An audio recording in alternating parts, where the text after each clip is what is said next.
Imagine waking up to a world that's as clear as your dreams. With Zeiss Smile technology, this is your reality. At Fichte, Endel, and Elmer Eye Care, our mission is your vision. Conducted by a team of expert surgeons leveraging leading-edge technology, our procedure is safeguarded, swift, and tailored to your eye care needs. Say goodbye to the limits of glasses or contacts. Embrace a world where your vision keeps pace with your life's aspirations. Contact us today at 800-309-2020 or visit us online at fichte.com. At Fichte, Endel, and Elmer Eye Care, we are focused on you.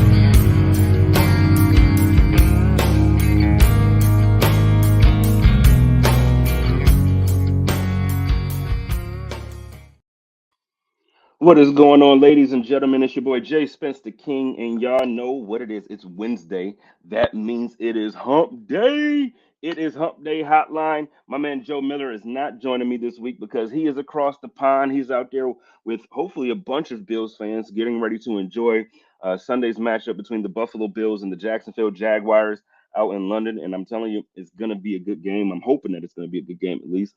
So we'll get into it. I got a special guest joining me today from SB Nation, one of my brothers in the industry. He's doing big things, great things. Got a chance to link with him down at the Senior Bowl down in Mobile. I don't know what it is, Mobile, Alabama.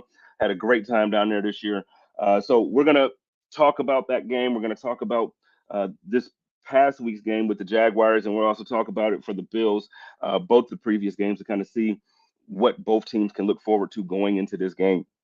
But before I bring him in, I just want to talk a little bit. I want to flex a little bit about the Buffalo Bills, man. Like, I know yesterday on Code of Conduct, I talked a little bit about how everybody was coming into this game against the Dolphins. Everybody was talking about how the Dolphins had the best offense of all time, and how they were just going to destroy the Bills, and the Bills were frauds, and the AFC East goes through Miami now, and it doesn't go through Buffalo. And then Sean McDermott led this defense out, and the defense absolutely destroyed.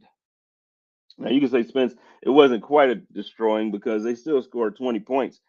Look, there's an interception that typically goes our way instead of being bounced in the air twice. The tip drill, and then it went to Waddle on that, I believe it was the first drive, as opposed to being an interception like it was supposed to be.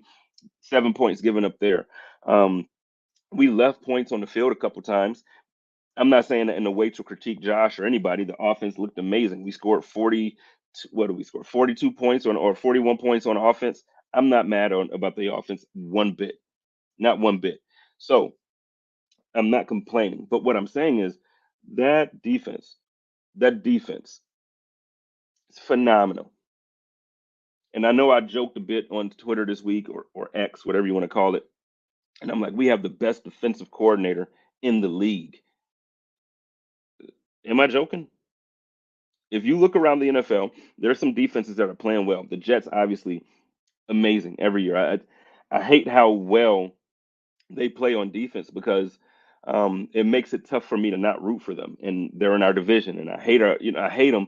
But I'm a defensive guy. I love defense. I love being able to run the football. I'm pretty much a guy that Rex Ryan would love to have around all the time. He wants to build a bully when he was coaching, right? He wanted great defensive play, strong ability to run the football, and then some good play action. When you have a quarterback like Josh Allen, you don't have to build your team that way.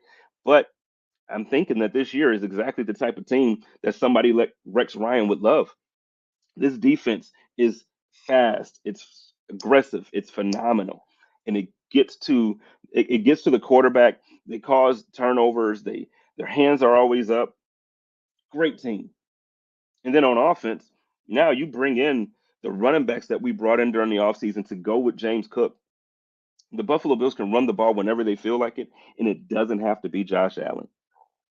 Think about how amazing that is. So this entire time that we've had Josh Allen, we've had pretty decent numbers as a team.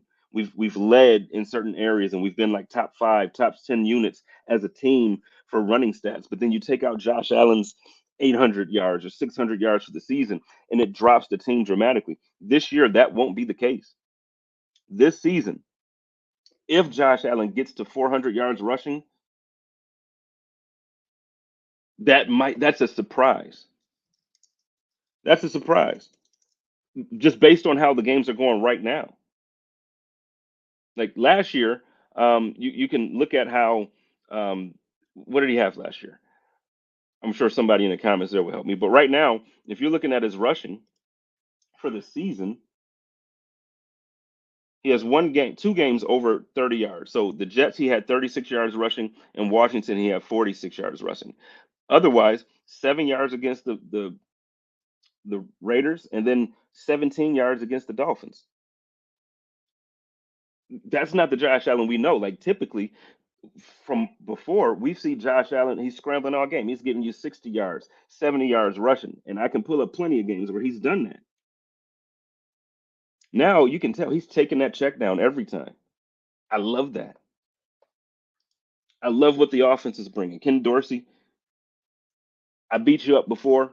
Bills Mafia beat you up before. Let me show you some love. Let me give you some love because, bro, if this is if this is the game plan and this is going to be the Josh Allen that we see, the guy that we saw for the last 3 weeks, if we're going to see this going forward, it's going to be tough for any defense to stop him. I kind of can't wait. I can't wait for the Jets again. Now, I get it. It's still not the same because Aaron's not going to be there. But look, we lost and Aaron wasn't there. That defense was phenomenal. I want to see Josh Allen use this same type of game plan against the New York Jets. What is it about the Jets and Josh Allen, man? It's the hardest game of the year every year for him.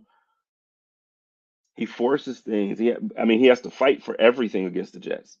I want to see him play the way he did these last 3 weeks against the Jets. And also, I want to shout out all Dolphins fans that I've interacted with over the last week. It's been fun. I like this new rivalry between Bills and Dolphins. I know it was an old rivalry as well in the 90s and the 80s, and teams absolutely hated each other. I think I'm enjoying it. It's fun. I think it's a lot of fun. So I'm enjoying it, and I would like for everybody else to continue to enjoy it. I think it's a pretty dope. Um, it's a dope thing. It's a dope aspect to add to everything about this rivalry. It's like now Dolphins fans are coming up to the Bill Stadium, and it's fun. Like we talk our stuff, but it's fun. We can tailgate together. Every time I go down to Miami, it's a good time. I hate you for those 60 minutes. I hate I hate you. And let me put that loathe. I hate, despise you during those 60 minutes. But after the game is over, man, come on, let's take a shot to this Bills big dubs. You know what I'm saying? Let's hot big dubs. Shout out to Smoke. Shout out to all my other my homegirl Gina, who's a big Dolphins fan, and a ton of Dolphins fans. Shout out to all of y'all. Hold that L for the rest of the season until we see y'all again in January. Can't wait to come down to Miami and kick it with y'all. Um, I hope you don't fall apart by the end of the season. Okay? I hope y'all don't fall apart by the end of the season. Now, before I bring in my special guest, I do want to have a little bit of a conversation. Not big. I'm not going to talk long on it, but I'm wearing this dope crew neck. You can't see the whole thing here, but it says "Broken Crayons, Still Color," and I just want to take a second to let everybody know that October, the month of October, is Depression Awareness Month, and a lot of people who suffer from depression don't talk about it because it's not one of those things that people feel comfortable about. Um, a lot of times people will hide it. They feel like a bother. They feel like um, you know they're not enhancing or making anybody's life better. They feel like they're a problem to people. It's not true. I just want everybody to know, whoever's suffering or dealing with depression, you got help. You got people who love you. You got people who want to be in your life and people who are better because you are in their life. So I just want to encourage everybody. I know last year I pretty much I lived publicly through a very personal time, and it was difficult. And I tried to maintain myself as much as possible when doing shows and interviews or whatever, and things come up about the shooting at Tops. But it did more. That did a lot to me, more than just like missing my Aunt Pearl. It was traumatic. I shouldn't have watched the video. I watched the video and I saw the whole thing, and um, it it was it was kind of seared in my brain. I kept seeing it. I kept seeing it, and it bothered me. It destroyed me for quite a bit. And look, depression doesn't look the same for everybody. So I was able to maintain and do my shows and come to certain games and try to. But even certain things. I was standoffish. I wasn't the normal Spence, and I feel like I'm just now getting back to a place that I'm happy and I can speak to people and I can help influence like good positive moments for people. But again, depression hits everybody differently, and when it hit me in a way where being somebody who tries to be in the public eye as much as possible, it makes it difficult to get that energy built up to do things. I just want to encourage anybody who may be going through this. Look, I am here. I am an ally. I love you. Reach out whenever you need. If you follow me on Twitter, hit me up. If I'm not following back, just let me know. I'll follow you back. DMs are open for people who need somebody in a moment like um, I don't even want to describe any moment because it's different for everybody, but some are very, very serious and some are less serious. But for everybody who's dealing with it, it's serious to you. And I just want to make sure that I let everybody know, like, look, I'm here for you. I am here for you. So, all right, let me bring my guest in and let's get to it. Hey, football fans, the season is here. So you know that means family, football, and food. But for the NFL's best fan base, it can't be just any food. Bills Mafia only eats the best during the season. And the best is Picasso's Pizza. With 4 great locations in Western New York, it's so easy to treat yourself to the most flavorful pizza on game day. Picasso's. We are Buffalo Pizza, shipping local and nationwide. Order online at picassospizza.net. All right, ladies and gentlemen, y'all know, look, every time I bring a guest on, it's because they're a big deal. And my guy, JP, is a big deal. Let me tell you, I don't even know how to introduce him because he wears so many doggone hats for SB Nation. JP, what's going on, man? Nothing much, man. It's good to be on. It's good to be on. Good to be talking to you again. I'm ready to have some fun. Yeah, well, first tell the people because you do so many different things. What do you do for SB Nation? So the best way I can describe it is anywhere where there's football being played, I'm probably there. I write about college football, write about the NFL for SB Nation. I work for the NFL draft at SB Nation. So, like I said, anywhere where there's football being played, I'm probably tweeting about it, probably going to be talking about it somewhere. But it's fun. It's fun wearing a lot of hats sometimes. Established Fun is my column I write every week about things I just find that are cool in the NFL and in college football. So they let me have a lot of leeway. Well, he does a great job, ladies and gentlemen. If you're not following him, make sure you go and follow him on socials. And again, I know, he's a Jags fan, so that's why we have him on this week, but he's a football fan and he gives a lot of good information. His articles are always good. So make sure you go and follow him and check him out. But let's get into this game, man. Like before we talk about this one coming up, let's talk about what you just did against the Falcons. I feel like for Jags fans, you kind of needed that, and I hate it. I hate even saying that you needed that because I'm actually a Jags fan. Not this week, like this week is war, but I'm a Jags fan. So just talk to me a little bit about, like the expectations for your team going into the season and then how they look as of now going into this weekend. Yeah, so going into the season, it was kind of felt that the Jaguars would take the next step, not only in reclaiming the AFC South division, but kind of announcing their presence to the rest of the AFC. Coming off the insane run to end the season, the comeback win in the playoffs, taking the Chiefs to the limit in the playoffs, it felt like this team was going to take the next step. Mm. They made a lot of moves in the offseason. Well, they actually didn't make a lot of moves in the offseason. It was more, you add Calvin Ridley and you bank on internal improvement from the young guys. This team was very young last year. I think last year they had the 3rd youngest roster in the entire league. So you're kind of banking on that improvement. This year, it's come along very, very slowly. And that's the thing that's kind of stood out about this Jaguars team, especially on offense. It looks sluggish. And a lot of that can be placed on, well, play calling. Press Taylor calling plays full time. He did that back half of last season too when the Jaguars went on the run. So it really isn't like it's not a Press Taylor thing, but the offensive line hasn't been that great to start the season. I believe they're one of the worst teams in terms of run blocking in PFF and Sports Info Solutions. Pass blocking hasn't been great. Wow. And now you add Cam Robinson back, who missed the first 4 games of the season due to a PED suspension. It just felt like the offense was constricted by how poor the offensive line is played. And for an offense that wants to be uber efficient, they're not going to make a lot of explosive plays. They want to live in that 10 to 19 area of the field. I compared it to, DeMar DeRozan. He might not shoot all the 3-pointers, but he's going to make his bank shooting contested mid-range jumpers. He's going to live at the elbow. It might not look pretty, but it's effective. That's what the Jaguars want to be. You can't do that if you're slipping on routes, getting pre-snap penalties, because those are literally drive killers. You go from 2nd and 6 to 2nd and 11 or 2nd and 10. Those are drive killers to an offense. So they really did need that Atlanta win over in London. I said before the game, they just needed to chill out. They needed to relax. Everybody just needed to take some of the pressure off. Maybe going to London would be the best for this team. The offense still looked a little sluggish, but you could tell there were a little more signs of life on 3rd down. And that was mainly with Trevor Lawrence using his legs. So I'm very excited to see how they look this week going up against the Bills, who are one of the best teams in the NFL, and how this team responds. Because when they played the Chiefs, it was one of their best defensive performances of the year. The offense couldn't come up to that level. Now I want to see what happens when both sides of the ball are playing about to as equal as their potential.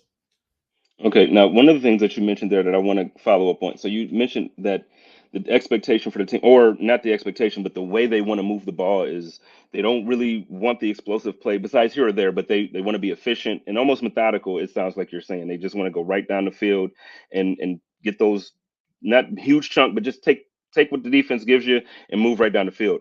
That's surprising to me. Like, I don't cover the team, so I look at them from the outside looking in. To me, when you add a Calvin Ridley and you have a Christian Kirk and Travis Etienne, I don't know. To me, I just assume like, okay, this team is one of those. They got some speed, they got some studs as receivers. They're gonna try and be explosive and knock you out the park. It's weird, not weird, but it's surprising to hear you say that. Why do you feel like this team isn't more of a explosive with those? Because I think you guys have amazing weapons. Like, I love Calvin Ridley, man. Like, I think it was the entire plan last year with this Jaguars offense when they really started to get it going. They are not we're going to throw haymakers every time we touch the ball. If we're comparing to boxing, they are we're going to throw this jab for all 3 rounds. And then when you think we're going to hit you with the jab, then they hit you with the haymaker. That's when the big play comes. So they're going to throw screens. They're going to throw those RPOs. It'll look like 5 yards a pop. It'll be like 6 maybe. But they're going to keep hitting you. They're going to keep poking and prodding at you until you eventually make the mistake. And then they hit you with the big play. That's been the entire Doug Peterson offense MO. They wanted to be more efficient in those areas. That's why they went and drafted Anton Harrison, Brenton Strange, and Tank Bigsby on the first 2 days of the draft, because you want to be more efficient in those short areas, especially in the red zone. That hasn't happened yet because the offensive line just hasn't gelled yet. But that's what the ultimate goal is. So with Christian Kirk and Calvin Ridley, especially Calvin Ridley, he is an easy separator in the intermediate areas of the field. That's really what killed the Jaguars last year. They didn't have a guy who could, I guess comparing it to basketball again, they didn't have a guy who could call ISO and get a bucket. They didn't have that guy. Calvin Ridley's supposed to be that guy. But, I think the first game of the season kind of set too high of an expectation for him because this is his first like full NFL action in 2 years. So you see a lot of the drops, you see the slipping on routes. He's just rusty, He's got to get that rust off.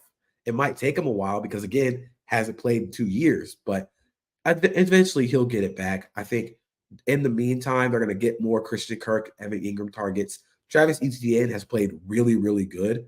He's been their most explosive offensive weapon. So That's how they're going to generate explosives, through ETN and through Zay Jones if he's healthy. They're more of a brutally efficient offense. I compare it to kind of like the Cowboys were last year. The Cowboys are this year, where they're not going to try and kill you with big play after big play. It's no, we're going to take these little 6 to 8 yard hitch routes or the little dig routes every time, and we're going to force you to defend those. And then when you think we're going to throw it, we're going to hit you with a stop and go. I don't understand why more NFL teams, like head coaches and offensive coordinators, don't have that way of thinking. But like honestly, I just feel like you should think that way as an offensive play caller, even as a Bills fan. So the last 3 games, Josh Allen's literally just taking whatever like it's so, man, it's been so beautiful to watch as a Bills fan, because typically before Josh would force it, he would, like, you know what, I got a strong arm, let me just throw it in between these 3 defenders and try to get it to Diggs, interception, or let me run it and flip over 2 linebackers, fumble. Instead, now he's literally checking it down. You're seeing him throwing it to running backs. You're seeing him throwing it to his tight end.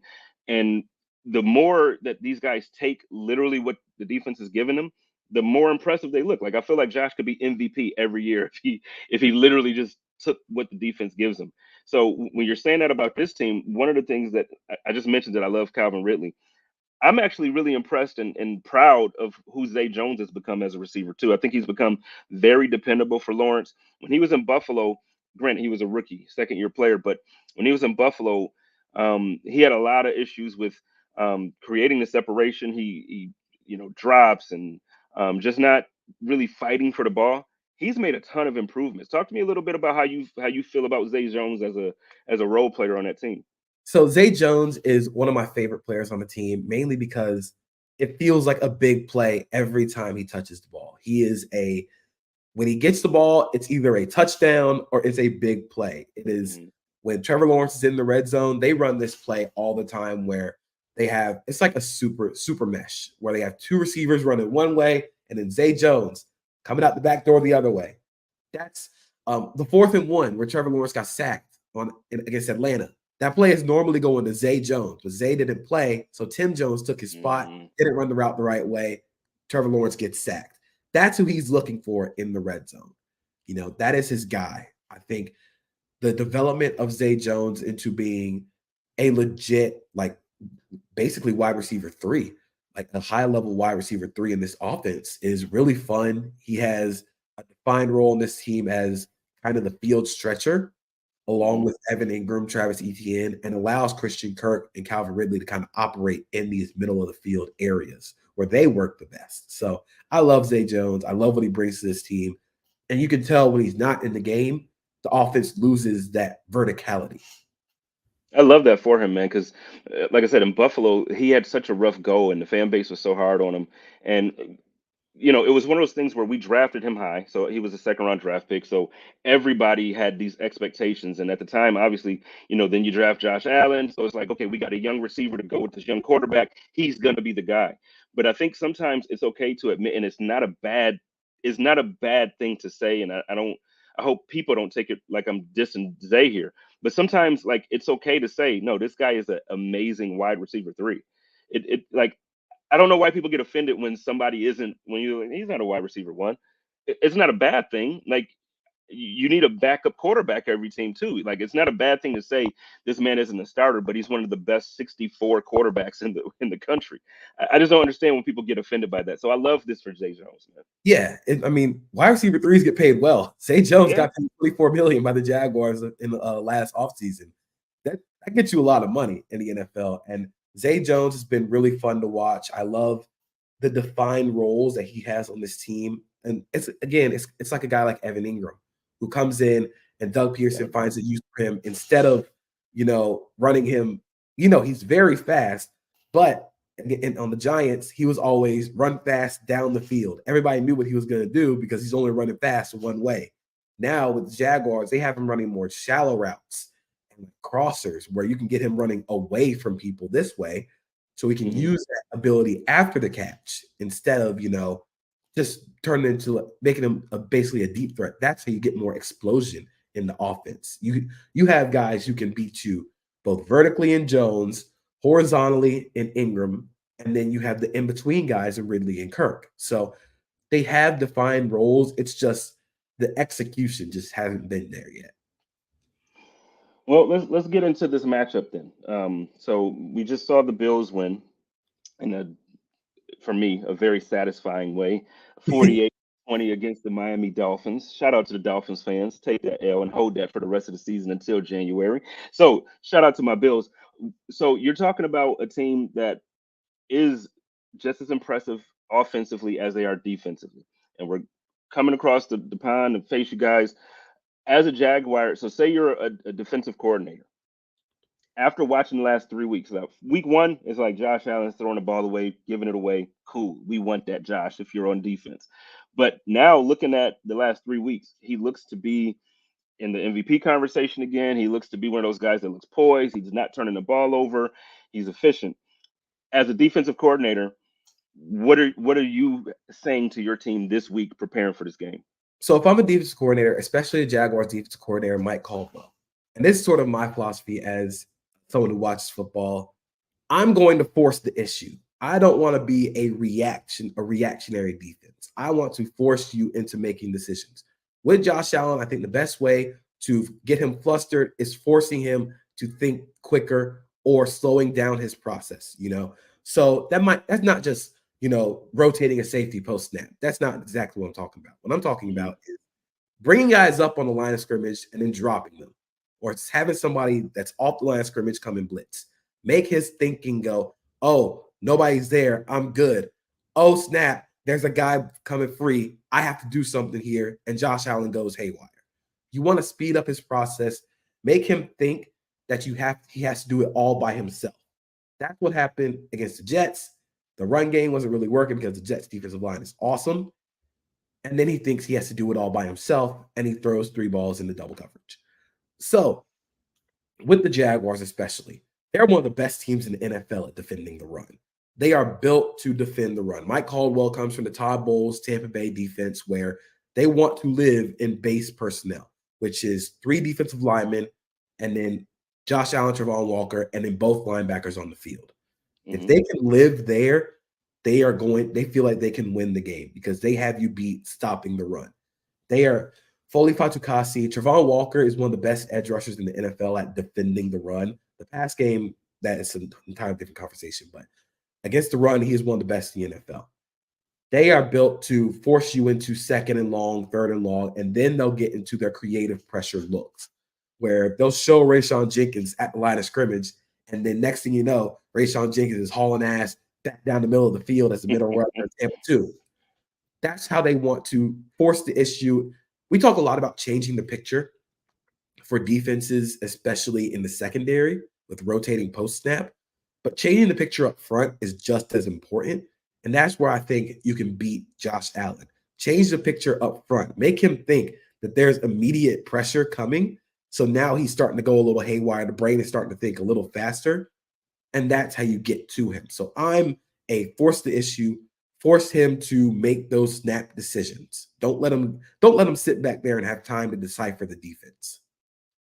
I hear you, and I think for a lot of defenses, that's been the goal. Only thing is, so now as a Bills fan, being able to watch it closely and see, I think I understand the way of thinking, but I think if you look at years past, like the last couple years, he actually does very well against pressure, very well against the blitz and all that stuff. So I get but you're also saying it doesn't necessarily have to be a blitz, like make him think it's a blitz and then fall back.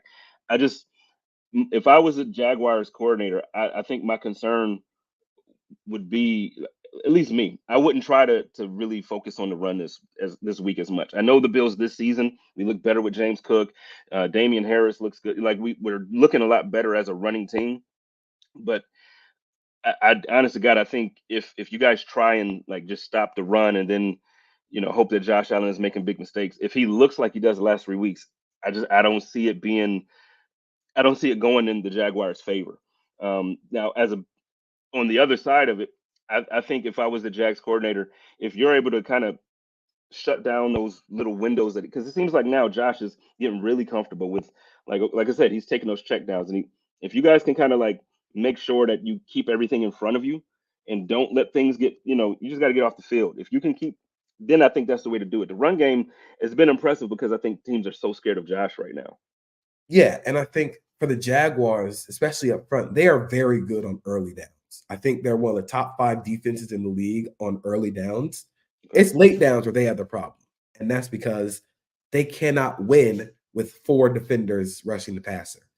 They are we want to send pressure. We want to make it look like we're bringing pressure. We want you to waste blockers, waste extra targets, having to think you have to block everybody. So what the Bills have to do is, instead of getting into these 3rd and longs, and it's, of course, every offense wants to say this, get into 3rd and 6 or 3rd and 5 where they can't show those blitzes. They can't have Trey Herndon walked up for the nickel spot on the line of scrimmage, because what Josh Allen can just do is just flip the ball out and it's a first down because the first down marker's right there. What the Bills have to do is continue to remain efficient, like you said. Take the check downs, but be efficient with those. You can make guys miss. Take those 5-yard plays.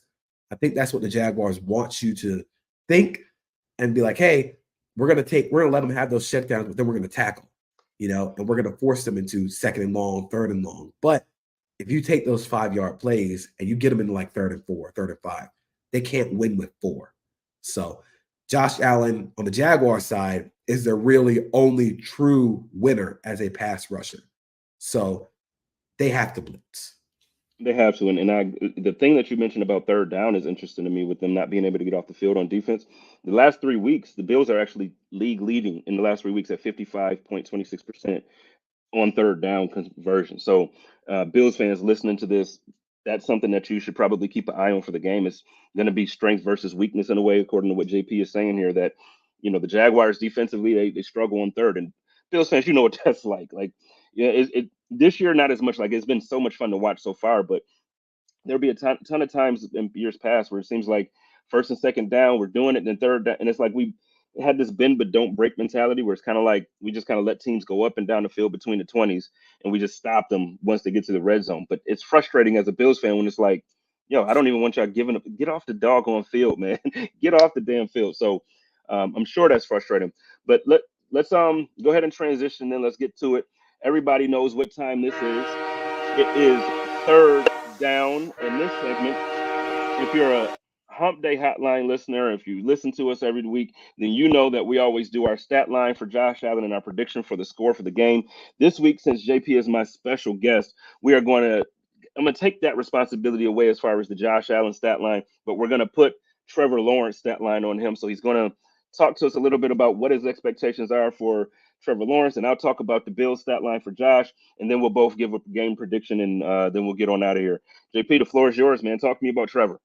So I think in this game, I think Trevor Lawrence is going to have to throw for over 240 passing yards. I think this is going to be a game where, he's going to have to throw the ball to win the game. The Jaguars' run game hasn't been great this year, and the Bills' defensive line has been awesome at defending the run. So it's really a strength versus weakness up front. One of the things that Trevor Lawrence does really well, and what he's done so well so far, is on those 3rd downs where they get in the 3rd and long, a lot of the Jaguars' offense is, hey, Trevor, save us. And he did that last week with his legs as well as his arm. You think about the touchdown to Calvin Ridley where he makes a guy miss and then throws it 30 yards on a dime. That's what Trevor Lawrence can do. So I think he's going to have to throw for over 240. I think he's going to have to carry the ball a lot. And it might not just be like those scrambles where nobody's open. It's going to be design runs. It's going to be maybe a 3rd and 3 zone read keeper where he keeps the ball and gets a first down. He's going to have to be efficient with his legs in light of the run game not working. So I'm predicting 240 passing yards. I'll say he has at least four carries. So it's going to have to be a Trevor Lawrence superhuman game. Okay, and you know what? And the thing is, I'm a Trevor Lawrence fan, so like I wouldn't be mad if that happened. I just want you to end up on that wrong side of the winning side this week. But so for Josh, I'm gonna go. I'm gonna say that this week, I feel like now we haven't done international games as much recently as we used to. It seemed like we used to always be the team. Now it seems like you almost have a second home as a team overseas, and I think you're leading the league by far. I think like by 11 or 10 games or something like that overseas over the last however many years. I think that's cool. I hate it personally as a Bills fan. Like I hate it. 6:30 in the morning. Like, well, for me, so I'm in Phoenix. So the time I'm watching the game at 6:30 Sunday. I can't even like I can't tailgate. Like I can't pregame nothing, man. You don't get drunk at 6:30 in the morning. Something's wrong with you. You know, like I can't do it. But I will say I think that we used to struggle going overseas like that and kind of like I just think being acclimated to the time difference and even just like it. I think sometimes people try to overhype it. I don't want to overhype it, but I do think um, not being able to have your normal routine matters to these guys. Like these guys are any NFL, any professional player is they're creatures of habit. So I feel like this week is a completely different routine for them. I think that might caused him to start off a little early. So because of that, I still think Josh has a good game. I just don't think it starts off the way Bills fans want it to. So I don't think it's going to be the 350 and 4 touchdowns with one on the ground this week. I think with the Bills win, but I think it's going to be like a 270, maybe 2 touchdowns in the air. Hopefully no turnovers, but I'm going to give him one interception here. I think he's going to kind of that first quarter. I think he's going to try to get some of those early jitters out and make a difficult decision, trying to force it to Steph or Gabe. And I think that they get one from us. But I do think now with the score prediction, I think they figured out in the second half. I think the Bills end up taking this one like 27-20. I think the Jags are going to show that Calvin Ridley is the real deal. I was so pissed. Oh, can I just wait? Rewind. Can I just talk about how look, Bills fans, I love Brandon Beane. I love Sean McDermott. We love Gabe Davis. I love Gabe. Man, I love Gabe Davis. A lot of drops last year. Really disappointed me with that. So I've been rough on him when it comes to that. You have to catch the ball. This season he's doing a lot better. So I'm loving him.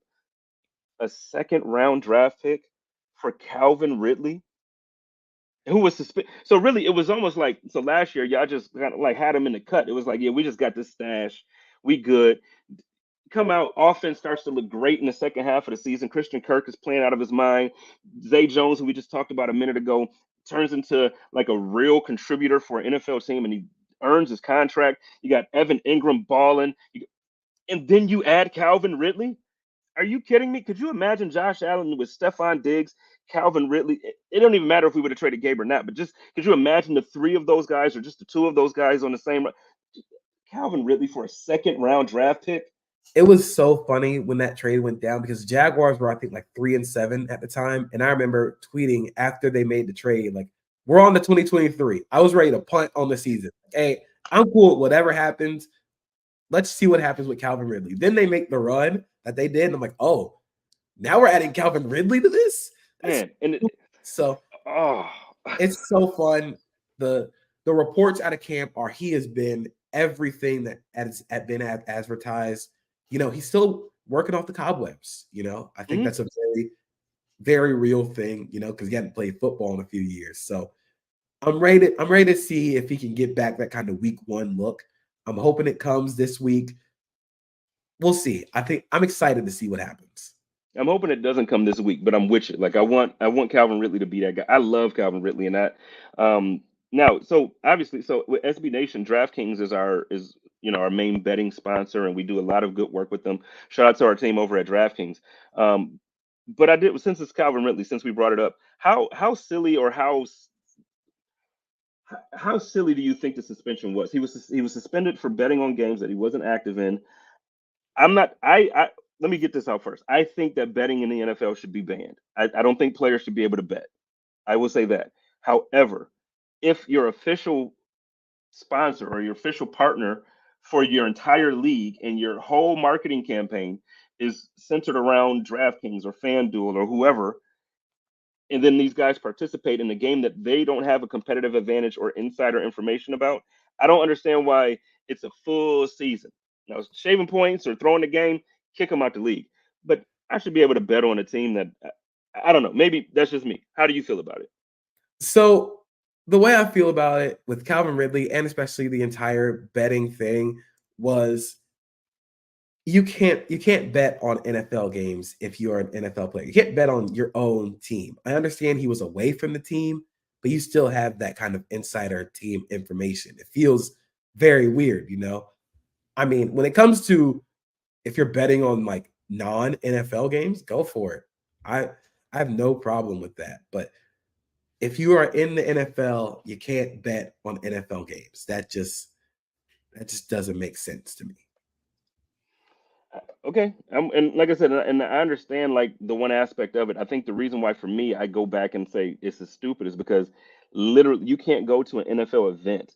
Like, dude, I went to a couple Bills games already this season. You go to the Bills game and you walk in, they have a betting site right in the stadium where you can go in and place your bets. You go to Vegas, obviously Vegas has it. You go to LA, all of these stadiums have it right in the stadium. Like I just think it's a bit hypocritical when the NFL is making so much money from having a betting partner, and then now you're and there were new rules that were released. I think that the NFL Players Association decided or agreed on or something, or maybe I don't know. I don't you know what, I didn't read too much into the story, so I don't know if it was a suggestion or if it passed. But I don't know. It bothers me when it feels so hypocritical. Yeah, I think the NFL and NFLPA they kind of came together and kind of relaxed the rules a little bit, or the bans for gambling, which is why Jameson Williams was able to get unsuspended so quickly.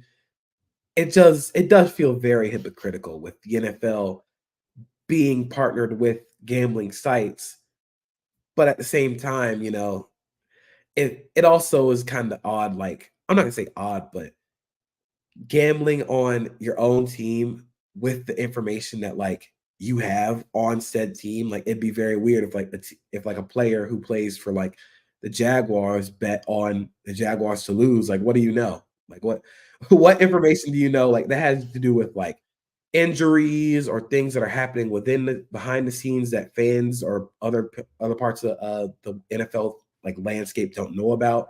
So there's that kind of it's a very information like I guess the best way to describe it is NFL teams do not like information leaking from anywhere when it comes to anything. And a player betting on for or against his own team might be seen as some way of leaking information that only that team knows about his team or the team they're playing against. Okay. Like I said, I'm with you. He bet for them to win. They got beat down by the Bills. I don't know if everybody remembers that or not. It was a Bills game that this happened on. But now, okay, and I'm sorry for that rant there, and I go on tangents, man. But now, give me your score prediction. You gave us your quarterback stat line. Now, give us a game prediction.